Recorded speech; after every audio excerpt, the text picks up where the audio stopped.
أعوذ بالله من الشيطان الرجيم. بسم الله الرحمن الرحيم. الحمد لله رب العالمين، والصلاة والسلام على أشرف الأنبياء وسيد المرسلين وحبيب إله العالمين أبي القاسم محمد.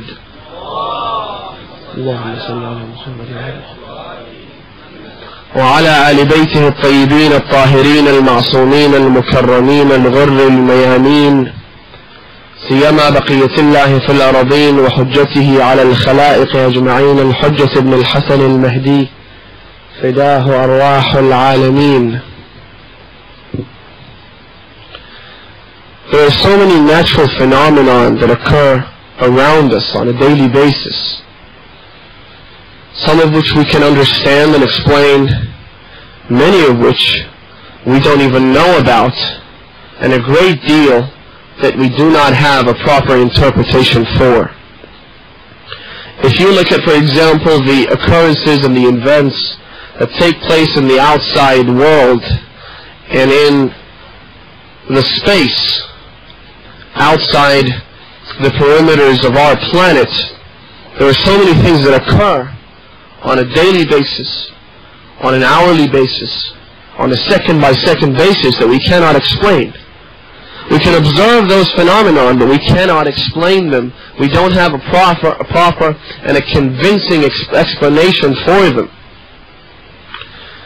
For example, one of the things that has puzzled scientists for a long time is that the outer crust, if we can call it that, of the sun, that is obviously a very hot area. The temperatures over there range in the millions of degrees, and what's interesting is that we all know, and we study this in physics, that the core of the sun is the hottest area in the sun, right in the center. Now what happens is when you have a core that's really hot and it's generating a lot of heat through, nuclear explosions and the like, that heat starts spreading to the outside of the core, and it goes out to the outer edge of the sun. In other words, say if the temperature at the core of the sun is 100 million degrees, then the more you go out of that core, the more likely it is that the temperature will decrease. And when you go out to the outside crust of the sun, the temperature will have dropped to, say, 50 million or so.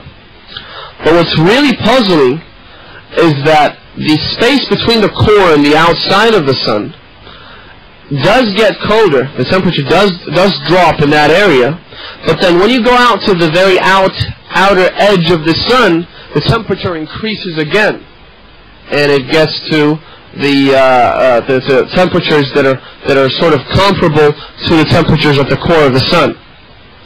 Now, the point I'm trying to make is that there are things that occur. For example, there is a phenomenon called solar flares. You've probably heard about them. Sometimes you see pictures of these flares coming out of the sun and then going back to them, sort of like flames. And those are very, very interesting and at the same time dangerous phenomena as scientists look out for. And there is a similar phenomenon that occurs on the sun called coronal mass ejections. And this is what I'm trying to focus on today. What happens with a CME, or a coronal mass ejection, is that the sun's corona, the outer edge of the sun, it suddenly releases a great deal of energy, and hence a great deal of ultraviolet rays. Those rays come out exploding from the sun and into the outer space. The UV rays that are released from a coronal mass ejection, they travel through space, they reach the Earth's atmosphere, and when that is extremely high, when the levels of UV rays are extremely high, what happens is you get a lot of these satellites orbiting around the Earth, they get destroyed and decimated because of the intensity of the UV rays. And sometimes if the UV rays are very, very strong, and the amount of the UV rays that are being emitted from the sun, if their level is too high, they could penetrate through the atmosphere and onto the actual planet, to Earth. Now, UV rays are useful at their normal levels. They're useful because they increase the ozone that exists in the atmosphere. If you don't have enough UV rays, the atmosphere cannot generate enough ozone atoms that sort of keep the atmosphere at a constant rate to block any other harmful rays. But when the UV rays are too strong and their levels are too high, the atmosphere of the Earth is vanished. It simply evaporates and disappears. When that happens, you have a phenomenon that occurs on Earth, which is called the aurora. You've probably seen pictures of those as well. Now, without a CME, without a coronal mass ejection, if you go to the North Pole as well as the South Pole, you will see an aurora. In the South Pole, it's called Aurora Australis, and Australis means the southern aurora. And it's a fascinating display of light and color in the sky. I'm sure you've seen pictures of it. When a CME occurs, the ozone layer disappears, the atmosphere evaporates, so you get an aurora all around the planet. You will see the aurora at nighttime everywhere. Now that is something that's very attractive to see. It's a very beautiful display of colors and lights, and so a lot of people will go out in the streets to observe that natural phenomenon. Now, when the sun rises, according to one theory, of course this has never happened before, but when the sun rises, because there is no atmosphere, there is no ozone layer, everyone on the planet simply burns out because of the intensity of the UV rays that are coming and not being blocked by the ozone layer. We all end up being toasted. Now, that's a natural phenomenon. The aurora, for example, is a natural phenomenon. When we see that, we should know automatically that something has occurred on the sun. One natural phenomenon leads to another one. When we see the end result, we need to find the cause. And once we know the cause, it'll make it much easier to deal with the end result. There are so many of these examples. For example, take fever. Now, fever is not classified as a disease. A sudden rise in temperature is not a disease. It's, in fact, it's like one of those natural phenomena that occurs. And when you have someone with a high temperature, someone with fever, you know that something else is wrong. And so you need to go back and find the cause of that phenomenon. We see the temperature, you need to look for an infection in the lungs, for example, an infection in the throat, and so forth. So we see the fever. Where's the infection? Of course, the fever itself, if left untreated, and if the cause isn't found, that could lead to death. The temperature rises to very high levels, say 42 degrees and 43 degrees. The person could die as a result of that high temperature. So you need to fix the problem over here, but the main problem is an underlying one. You need to look for the cause. You need to look for the infection. Now, if you come and take a look at our lives, you will see that there are so many problems out there. We have economical problems. We have political problems. We have social problems, which are very abundant these days. We have psychological problems. Again, they are the results of some of those other problems. When you have a corrupt economy and a corrupt society, you will have, inevitably, you will end up with psychological problems. You'll end up with these diseases that are now spreading like an epidemic, in epidemic proportions all around the globe. You will get depression. You will find so many of these so-called psychological problems that are caused by other more major problems. We have problems as Muslims in our religious and spiritual life.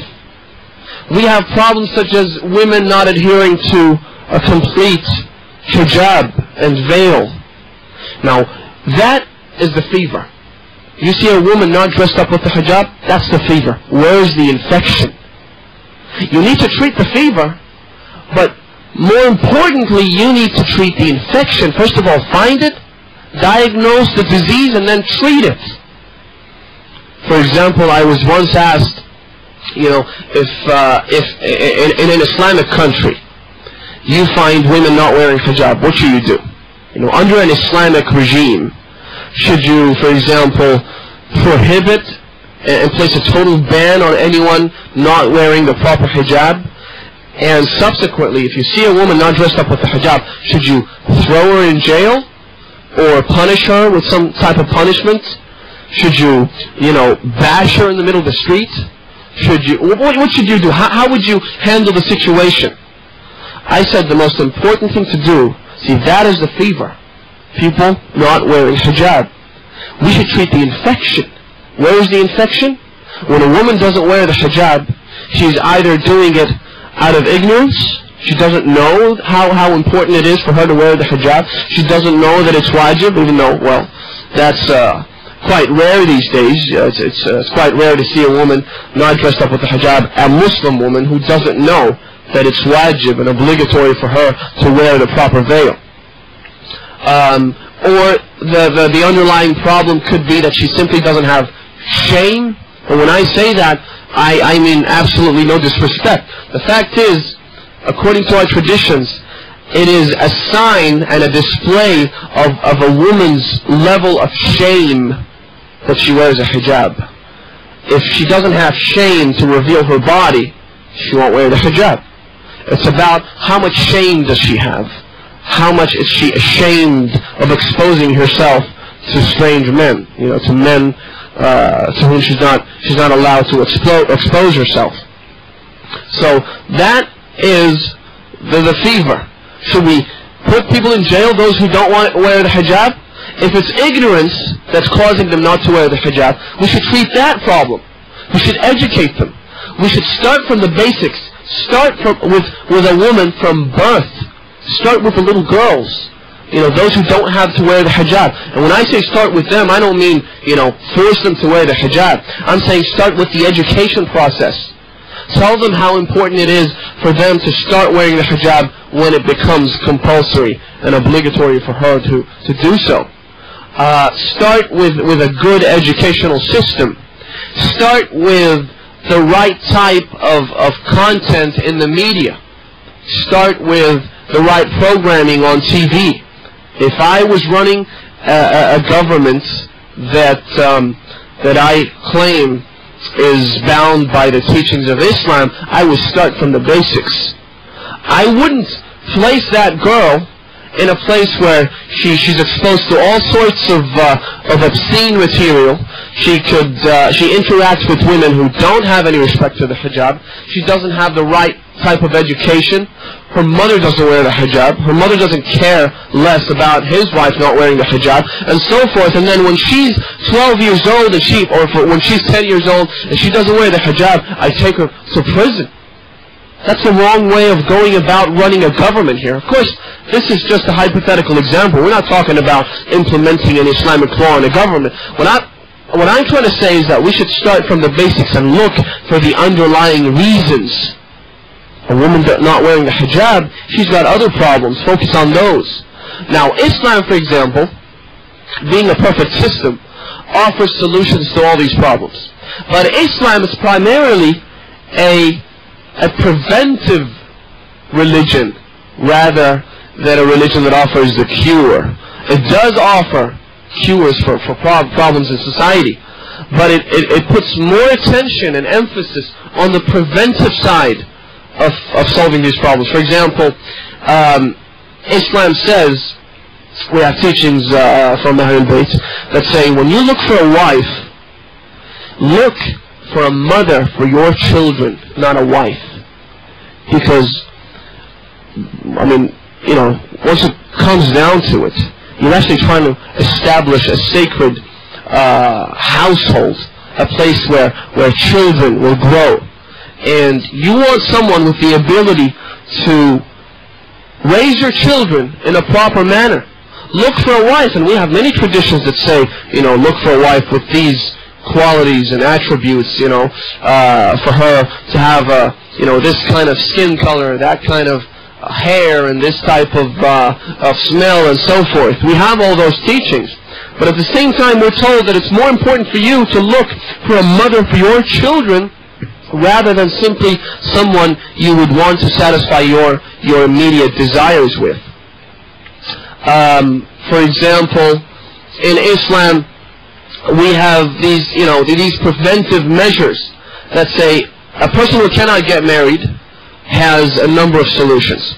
One, the person can fast, and we have a tradition by the Holy Prophet that says, "Ya ma'ashara al-shabab, man istata'a minkum al-ba'ata wa illa," which means, oh, the masses of the youths, if you can get married, then do so. Wa illa falyasum wa illa fasumu li'annahu lahu waja'. The Prophet says, if you cannot get married, then fast. Observe fasting. Of course, during the holy month of Ramadan, that's obligatory, but during other times during the year, observe the fasting. Why? لأنه له وجاء. Waja' is basically a medical procedure that used to be performed on animals and cattle, and specifically camels back then. And what they would do is that they'd have a camel.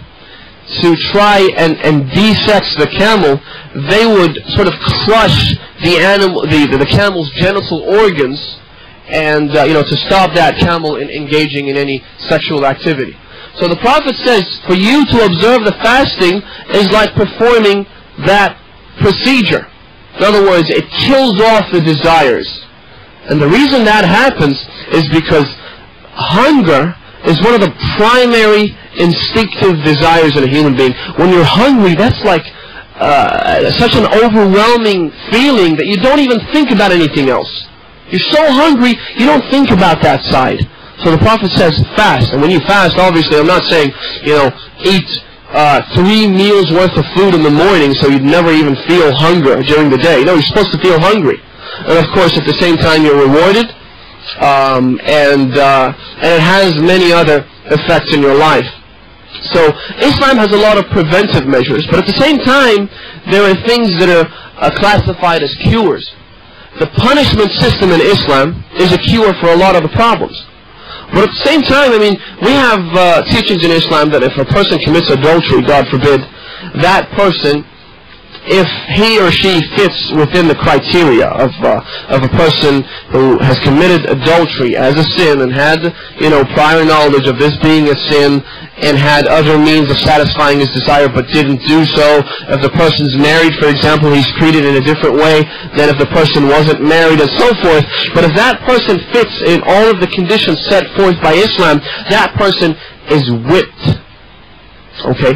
And that is a cure. That's to stop that person from ever committing that sin again. But that doesn't solve the problem in its entirety. What does solve the problem is for people to get married. And of course there's a lot of discussion around that. But I just mentioned this as an example where Islam is more of a preventive system than a system that offers cures, even though it does do that. When you see a little child running around with a spoon in his hand, or with a knife in his hand, or a fork, or something that could be potentially dangerous to the child's life, you don't just say, well, let the kid have his fun. If anything were to happen, then, you know, we can take him to the nearest hospital. It's okay, because the hospital's nearby. You don't say that. What you do is you yell out, get the knife from his hand. Because you know this is a very potentially dangerous situation. You take the knife to prevent, and not everybody knows that prevention is more important than cure. So when we see a problem out there, we should look for the underlying reason. Why is this happening? When in our lives, as adherents of the religion of Islam and followers of the Prophet Muhammad sallallahu alaihi wasallam, Allahumma salli ala Muhammad. And his infallible household, when we see that our lives are lacking in spirituality, when we see that we're having all sorts of problems surrounding us, when we see that it is difficult for me to get up in the morning and perform the morning prayers, Salat al-Fajr, or that I simply don't wake up, when I see that I'm not succeeding in life generally, that is the fever. Those are simply signs of an underlying problem. What is the problem? Well, Ahlul Bayt have given signs of certain problems and explain them. And it might be very interesting for you to actually go and read a little more about that. It tells you if this is happening, it means you've done this. So stop what you're doing over there in that area. You'll be living a much more joyful and fulfilling life. For example, we have traditions that if someone commits adultery, that person he'll be affected by a number of different things. First of all, that will lead to poverty, even if there is a cash flow. Even if money is exchanging hands. We have traditions that state that person will have to suffer poverty. He will be poor. Even if there is money, but in a day-to-day basis, you will find that the money isn't doing much. I'm still a poor person. We have other traditions that say, إِذَا كَثُرَ الزِّنَا كَثُرَ مَوْتُ الْفُجْأَ وَالْعَيَاذُ بِاللَّهِ. If adultery increases in society, sudden death increases in society. And sudden death was something that was unheard of about 50 or 60 years ago. I remember my grandfather used to say that, 40 years ago back in Iraq or Karbala or Najaf or whatever, we never heard of anyone, who was healthy walking around at a relatively, young age and suddenly falling down and dying as a result of a heart attack or a stroke. Heart attacks, strokes, these things were unheard of back then. Why do we have so much of that today? إِذَا كَثُرَ الزِّنَا كَثُرَ مَوْتُ الْفُجْأَ. This is simply a natural consequence of what's happening. The actions we commit, they're like phone numbers. When you dial this phone number, you'll get a line. If you add another number, you'll get a different location. If you take out a number, you'll get a different one. If you change one number, even a slight change, that will cause something else to change, or to get another destination, to call up someone entirely different. Every action has a consequence. Now sometimes we sort of tend to deny that, or we tell ourselves, we fool ourselves, and we lie to ourselves by saying, this won't have an effect in my life, but they do. Those who killed Imam al-Hussein alayhi salam, Imam al-Hussein says to them, this is because your stomachs have been filled with what is not halal, with haram. You've eaten so many things that were not permissible for you, that now you cannot even see the truth. Why is it that we can't see the truth sometimes? Why is it that people don't realize the ugliness of some of the sins that they commit? Well, it's for a number of different reasons. Let's sort of use the example of a satellite dish. Our souls are tools for us to ascend to the highest of all levels. Now that soul, being a satellite dish, sometimes people have missing parts on the dish. For example, the LMB is missing. If a person comes to this world and he is, for example, mentally retarded, a spastic person has missing parts, he or she cannot see the truth because they simply are not equipped with the right tools. They don't understand the difference between truth and falsehood, and they are excused. Allah subhanahu wa ta'ala is too merciful to punish those who were not given the right tools to understand. And they are judged according to their level of understanding. Because obviously they come at varying levels and degrees. Someone doesn't understand anything, or someone else could understand some things but not everything else. So that's the first category. That is the first reason why some people don't see the truth and don't understand. The second group of people is the group where people, these satellite dishes, they're equipped with the right tools. They're complete. They have a clear reception. They can sort of, if in the right conditions, they could understand the difference between good and evil. The problem is that they're positioned in the wrong direction. Sometimes you see people whose sole goal in life is to seek material pleasures. Now, they may not commit many sins. Probably don't commit many sins. They're probably just, your average Muslim, who's okay, like he sort of prays and fasts and does all these things, and tries not to commit any major sin. But at the same time, you see that when this person wakes up in the morning, he wakes up and the only thing on his mind is money. He washes up with money. He wears his shirt with money. He buttons the collar with money. He goes out to work or to school and all he thinks about is money. Now these people, even though they may not commit a great number of sins, their dish is positioned towards their own temptations and desires, and that's why they cannot see the entire truth, the whole truth. What's the solution to that problem? The solution is that when you go, you're trying to make money, that's alright. Because some people, all they think about is money, money, money, money. But the money is an indispensable tool. It's not like we can live in poverty.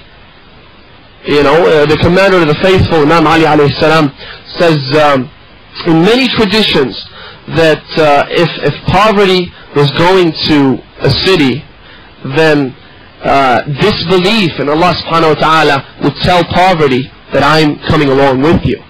We have traditions that al-faqru khizyu ad-darain. It's basically bad to be poor because it humbles you both in this world in a bad, demeaning way, as well as the hereafter. So poverty is not a good thing in Islam. But sometimes this dish, all it receives, the only thing that it is receptive to is money and material pleasures. The solution, when you go to work, when you go to school, do whatever you have to. At the time you're trying to make money, fine, make all the money you can. But when you hear the call to prayer, Allahu Akbar, stop. Stop and go back. Start praying. When you hear, when you see someone who is deprived and needs your help, give them some of that money. So, because the thing is, no matter how much we try to abstain from sins and stop ourselves from committing them, at the end of the day, if all you think about is money, then you won't really be able to focus on your prayers and your worshipping of Allah subhanahu wa ta'ala. That's why it's difficult for us to focus when we pray. You know why it's difficult to sort of focus our attention when we pray? Why is it that the minute I say Allahu Akbar, my mind starts drifting away and I think about this and that, and I think, well, I have a speech in half an hour, what am I going to say at the beginning, what am I going to say halfway between, and we think about everything else but our prayers. You know why? Because if we spend half an hour a day praying, then we have spent 23 and a half hours doing everything else. And that's why it's difficult to focus, because you sort of drag on what you were thinking about before and into your prayers. So the important thing is to do things that are outside the realm of money and material pleasures during the 24-hour period. Just do something else, change every now and then, stop, pray, do the taqibat, for example. The things we do after our prayers. Recite Tasbihat al-Zahra, salamullahi alayha. Because we have traditions by, I think, Imam Al-Kadhim alayhi salam, who says that I would prefer to perform Tasbihat al-Zahra, which is very simple, I'm sure you all know how to do it. 34 times Allahu Akbar, 33 times Alhamdulillah, and 33 times Subhanallah. You do it after each prayer. Imam Al-Kadhim says that I would prefer to do that rather than pray 1,000 rak'at every day. This is more rewarding than that. And so it's really good to actually stop right after the prayers. Don't jump back into, whatever you were doing beforehand, playing or whatever it is, or making money. Just stay there for a while, because this is the only time you're conversing with Allah subhanahu wa ta'ala. Do tasbihat, start thinking a little bit when you prostrate at the end of your prayers. perform a final prostration, think about Allah subhanahu wa ta'ala, thank Him for all the favors that He's given to you. That way you can sort of focus your attention in a better fashion. And so many other examples of that type.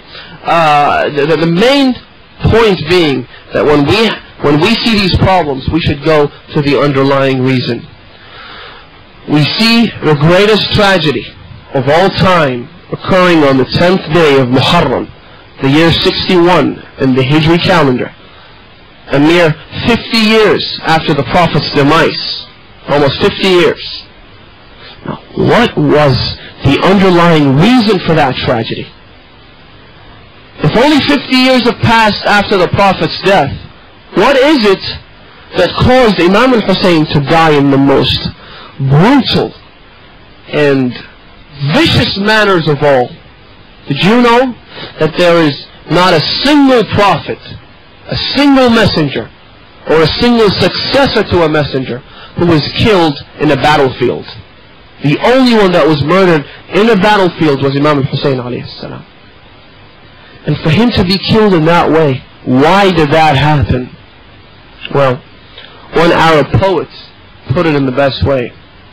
He says, يا من يسائل دائبا عن كل معضلة سخيفة إن الجواب لحاضر لكنني أخفيه خيفة لولا اعتداء رعية أرسى سياستها الخليفة لأريتكم أن الحسين أصيب في يوم سقيفة. Why did Imam al-Hussein get killed in that way? Because those people that started this line of tyranny, those who usurped the rights of the commander of the faithful, those who positioned themselves in a position of leadership to the Muslim Ummah, even though they were not qualified to do so. Another Arab poet also puts it in a very nice way. He says, تالله ما كربلا لولا السقيفة والأقوام تعلم لولا النار ما الحطب تالله ما نال منك سيف شمر ولا ما نال منك سيف شمر ولا يدا شمال وإن جل الذي ارتكبوا لولا الأولى أغضبوا رب العلا وعصوا نص الخلافة وحق المرتضى غصبوا. And then he says, كف بها أمك الزهراء قد ضربوا هي التي بها أختك الحورة غصبوا. Why did it all happen? Imam Zayn al-Abidin alayhi salam, in a day like tomorrow, he comes back to the plains of Karbala, and he takes the body of his father, the decapitated, severed body of Imam al-Hussein alayhi salam. He takes that body and buries it. Even though the tribe of Bani Asad were around the bodies, they were trying to bury them, but they had no means of identifying each body. Do you know why? Because the bodies didn't have heads. Because they didn't know which body belonged to which grave. And that's why Imam Zayn al-Abidin had to come back. He knew his father. He picked him up all by himself. He didn't seek the help of Bani Asad. He lowered him into his ready-made grave that was made right specifically for Imam al-Hussein alayhi salam. And then he went to the body of Abu al-Fadl al-Abbas, peace and blessings be upon him. Again, he picked the body up and put it in his own grave. Why did all that happen? Because they attacked Fatima al-Zahra, peace and blessings be upon her, in her house. The leader of that expedition, the leader of those who had the nerve and the guts to attack the house of the Prophet, the house of Fatima al-Zahra, he says in a letter addressed to Muawiyah ibn Abi Sufyan, he says, when I went there and I felt that she was between the door and the wall, she was right behind the door, I pushed her in the strongest possible manner. I kicked the door and I heard her scream, a scream that almost turned around the city of Medina. I almost felt sorry for her, he says in his letter, but I remembered the magic of Muhammad. I remembered the people that were killed by the Prophet, and so I pushed her in the worst possible way and made her scream, and then I went inside the house. I looked into her face, and she looked at me with a luminous face, so I picked my hands up and I slapped her on the face with my 2 hands, breaking her earrings and making them fall. Imam Ali alayhi salam, after all of that, he took the body of his beloved wife to her final resting place. He buried her. Then he sat there and started crying and weeping. He cried and cried and cried. رحاب الأفق أسلم للظلام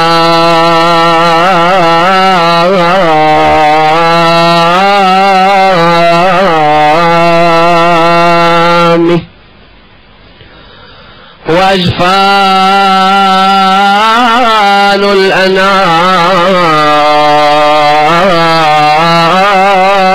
الأنام إلى المنام. Everyone was sleeping. Darkness had fallen, except for one man. He wasn't sleeping because he was crying on his wife's grave. وقر الناس إلا عين باك يفتش درة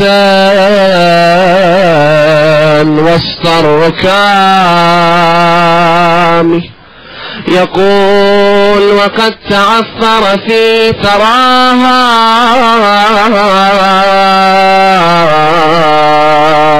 أيا بدرا هوى قبل التمام إلى المحراب يا زهراء قومي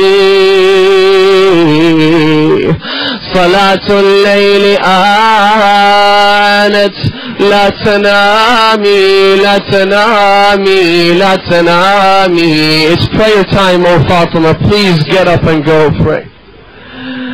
وأنا للعزيزة من نهوض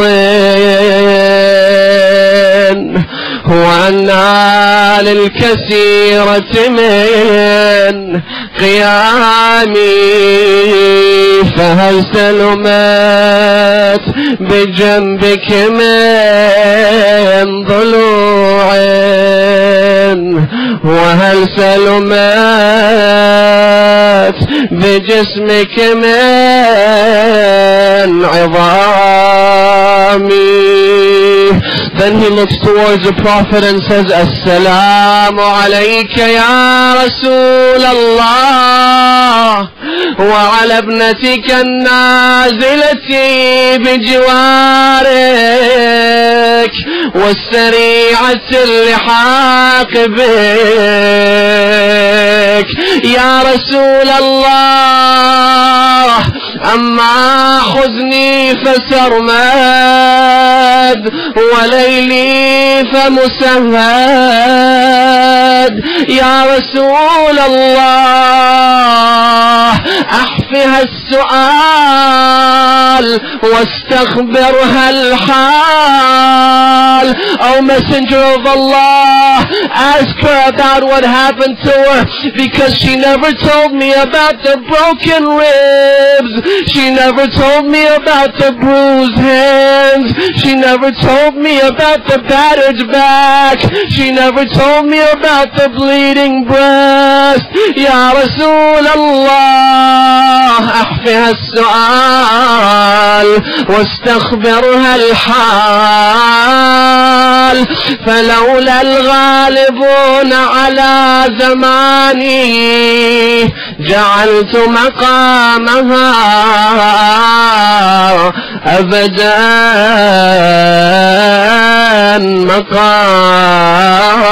مقامي. لا حول ولا قوة إلا بالله العلي العظيم. وسيعلم الذين ظلموا أي منقلب ينقلبون والعاقبة للمتقين. إلهنا إنا نسألك وندعوك باسمك العظيم الأعظم الأعز الأجل الأكرم يا الله يا الله يا الله يا الله يا الله يا الله يا الله يا الله يا الله يا الله. اللهم عجل لوليك الفرج والعافية والناصر.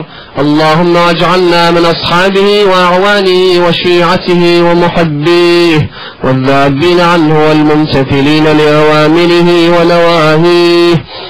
اللهم ارزقنا الشهادة في سبيلك وبين يديه. اللهم اقض حوائجنا وحوائج المؤمنين والمؤمنات. اللهم شاف مرضانا بحق مريض كربلاء زين العابدين. اللهم أد ديوننا أعدنا إلى أوطاننا سالمين إلى سالمين. اللهم وتقبل منا هذا القليل، تقبل من المؤسسين. اللهم أيد وسدد علماءنا العاملين، خاصة سماحة آية الله العظمى السيد علي السيستاني. اللهم أطل في عمره ووفقه لما تحب وترضى. اللهم وارحم أمواتنا وموت الحاضرين. إلى أرواحهم نهدي ثواب سورة الفاتحة مع الصلوات. اللهم صل على محمد وعلى محمد. There are just a few questions remaining from last night. We'll try and cover as much as we can in the shortest possible time. The first question says, can we talk to a girl before marriage if you are sure that you will 100% marry her? Can you speak to her before khutbah? Well, the answer is talking, engaging in an innocent conversation with a girl is not haram, especially if you plan to marry that person. The important thing to remember is that this conversation should not turn into an illicit, seductive kind of conversation that could lead to sins being committed. So basically, talking to a girl, especially when you want to marry, is not haram. And of course, this applies to both cases, before marriage and before khutbah. The other question is it haram to smoke if you have been smoking for 3 years and have become addicted? Well, scholars say that if smoking is dangerous to your health and well-being, if it causes a lot of damage, then it is haram. And of course, it doesn't make much of a difference. Even if you're addicted, it's not like you cannot give it up. A lot of people have, and so can you. So the question is whether or not it's harmful. And I once asked a grand jurist about that, and he told me, for you to find out whether or not it's harmful, you need to go back to the professionals, the people of expertise, which means you need to go back to doctors. And I don't think there is one doctor in existence, even if that doctor smokes, he will not tell you that smoking is harmless. So, it's up to you. But the fact is that even if you've been smoking for 3 years, 3 years is nothing compared to those who've been smoking for 20, 30 years. And I have known people who've been smoking for 30 years and have the ability and the willpower to stop smoking immediately. It is dangerous. If you knew that smoking decreases the number of days you have to live, and if you really understood that, then you'd stop smoking. It's sort of, I don't know, go back to doctors, ask the people with expertise, does this harm my body in a really bad way? And if it does, stop smoking. And besides, try and test your willpower by stopping the habit of smoking. See if it works. Do it for a month, do it for a year. Swear to God that you won't smoke and see how that works out. You can test yourself, test your willpower. I've done it with other things. For example, I didn't drink any fizzy drinks for about 2 or 3 years, and that was very difficult for me because we've grown with the Coca-Cola generation, and I still did it, and it worked at the end of a 3-year period. It wasn't like a really strong urge to go back to it. It was just another normal thing because there are so many other alternatives. You can chew a gum, for example, instead of smoking. Is it haram to do something behind your parents' back even if you are baligh? It depends on how your parents feel about the thing you're doing. if it's halal, yet your parents don't like you to do that, your parents would be upset if you did it, and there is and what you're doing is not a necessary thing to do, then it's better to just stop it. Because the Prophet, once he was going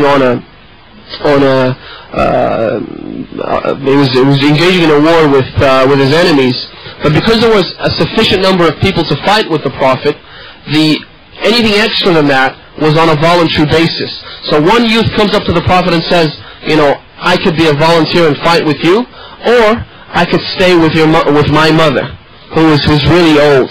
And the only reason I'd have to stay with her is because I want to entertain her. It's not like she really needs me. No, I just, like she'd be happy if I stayed around. The Prophet told him, stay with your mother, because staying with her and making her happy is better than fighting a war alongside the Prophet, which is such a great honor. So try and not to do anything that might hurt their feelings.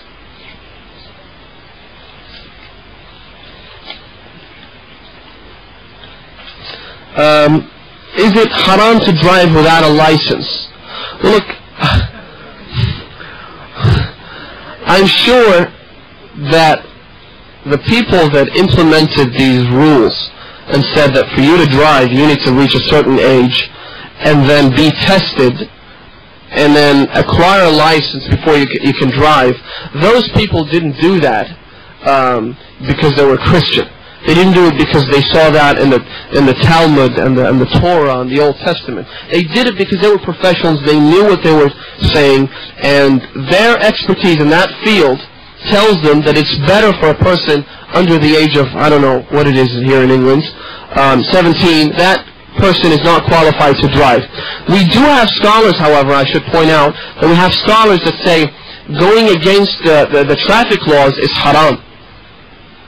Even if you park your car in a place that you shouldn't park your car, even if you want to go to a mosque and pray, they tell you it's haram to park your car in that position, because whoever said it's prohibited to that you shouldn't park your car over there, they did it for a reason, either because it stops the traffic flow or because it hurts someone. It stops people from going about their day-to-day activities, or because it's dangerous, or there must be some kind of logical reason that they've told you not to park there. Or it could, of course, this is always a big possibility. It's a revenue-making thing. The government wants to make more money with these parking meters and stuff. That's why they tell you it's prohibited. But the general rule is that you shouldn't break any traffic laws because they were made with common sense and because they are made, with our safety being the first priority.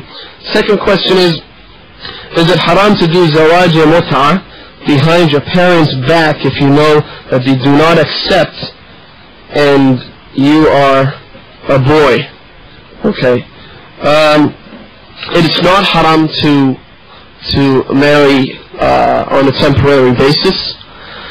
If your marriage on a temporary basis causes great disruption within the family, and it causes your parents, for example, to be very upset with you, it causes them to feel very bad about it, then it's probably better not to do it. But if there is a great risk, you'd have to create an equilibrium, a balance. If there is a risk that you might fall into committing into the pit of vice and committing haram if you do not marry, either temporarily or permanently, then that should be given priority. You should just weigh up the options and think, is this more important than that?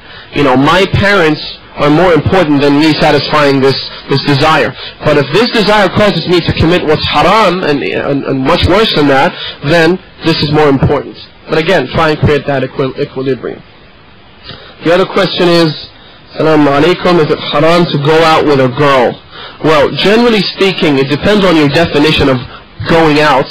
But if going out means going on dates and engaging in activities such as, for example, illicitly talking with that person, touching of any type, even shaking hands, looking, lustful looking, or talking in a fashion that might encourage or might lead to what is haram, if that is what you mean, the general understanding of dating, then yes, it is haram. We as Muslims believe in a different way of getting to know each other and eventually getting married, and all these rules and regulations should be observed. It's okay to talk.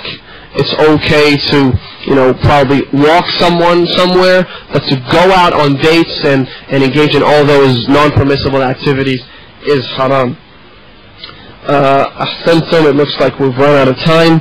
جزاكم الله خيرا والحمد لله رب العالمين وصلى اللهم على محمد وعلى بيته الطيبين الطاهرين.